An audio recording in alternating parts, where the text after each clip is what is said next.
We ended up with a pretty busy day of weather. The morning round of storms coming on the tail end of a derecho that exploded across Nebraska, brought all sorts of damaging winds across Iowa, and then kind of blew itself out over us. We did get some reports of severe weather, but thankfully not widespread damage.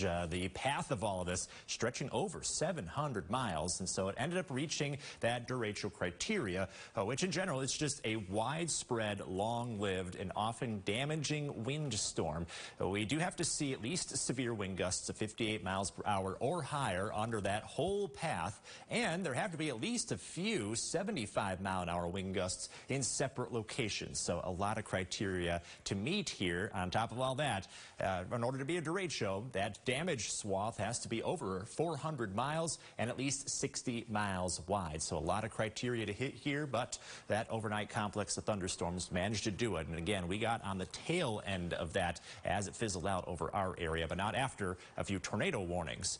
Then later on in the afternoon to evening, we've had all sorts of warm and humid air producing multiple rounds of storms. The last of those coming through right now. Cold front helps shut that all off, but it was the cold front that helped spark some of those storms, including a pretty interesting one that blew up in Stevenson County and went through Winnebago and Boone counties with a shelf cloud. You probably saw that very eerie looking cloud, and then got a blast of strong wind, some small hail, some heavy rainfall. This was taken by our own Josh Schumann when he was in Belvedere as that shelf cloud rolled in. And how we get those is that there's that warm updraft that goes into the storm and fuels those thunderstorms, but then cold air sinks down below it and scoots out in front of it along the ground. So you end up getting a cloud forming between those two different air movements.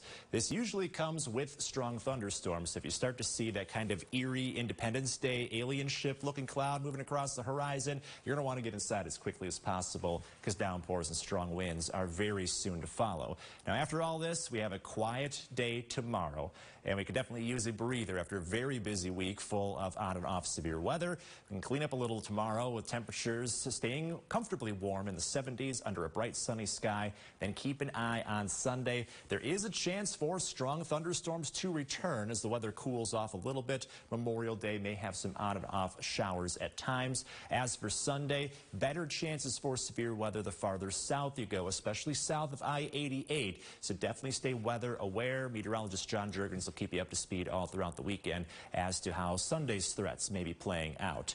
After a slightly cool end of the weekend, we stay cool into the middle of next week with lots of sunshine, but eventually start heating back up again. In fact, in your most accurate 10-day forecast, as we head into June, we've got the 80s around the corner, so that summer weather may not be gone for very long.